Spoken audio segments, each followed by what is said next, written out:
India gate के सामने police जिस लड़की को उठा रही थी वो कोई अपराधी नहीं थी, वो कोई दंगाई नहीं थी, वो कोई राजनेता या एक्टिविस्ट नहीं थी। ये एक साधारण सी लड़की थी जिसने नाबालिग उम्र में बलात्कार झेला था, जिसने अपने पिता को पुलिस हिरासत में मरते हुए देखा था, जिसने 7 साल अदालतों के चक्कर लगाए थे और दिल्ली में सरदरात में इंडिया गेट के बाहर बैठकर वो सिर्फ ये जानना चाहती थी कि क्या इंसाफ कभी पूरा होता है। लेकिन राजधानी के बीचों बीच कैमरों के सामने उसे ये सवाल पूछने से पहले उठा दिया गया। और जब ये उठाया गया तो 140 करोड़ भारतीयों के मन में सवाल आया कि क्या इस लड़की को उठाया जा रहा है या वो सवाल जो कहता है कि क्या भारत में वाकई में सभी नागरिकों के लिए समान कानून है।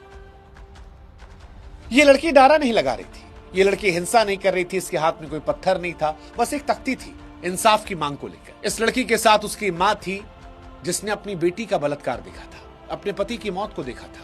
लेकिन ऊपर से आदेश आया और जिस देश में बोलने की आजादी की बातें संसद से सड़क तक होती है, जिस दिल्ली में देश की राष्ट्रपति महिला है, जिस दिल्ली में मुख्यमंत्री महिला है, उसी देश में एक बलात्कार पीड़िता को राजधानी के खुले मैदान में खामोश करा दिया गया। और यह खामोशी ही उन्नाव केस की पूरी कहानी को अपने आप बयां कर देती है। यही खामोशी उन्नाव की घटना की सबसे बड़ी त्रासदी है,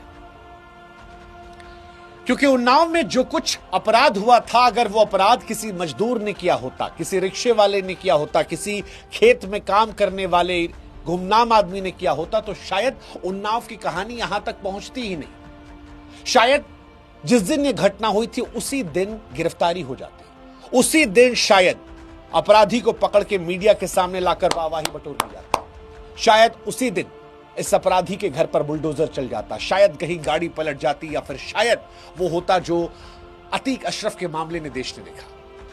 लेकिन यहां ऐसा कुछ भी नहीं। जानते क्यों? क्योंकि यहां अपराध नहीं देखा गया था, आरोपी का कद देखा गया था। आरोपी कोई गुमनाम आदमी नहीं था, आरोपी विधायक था, सत्ताधारी पार्टी का विधायक, सरकार का आदमी।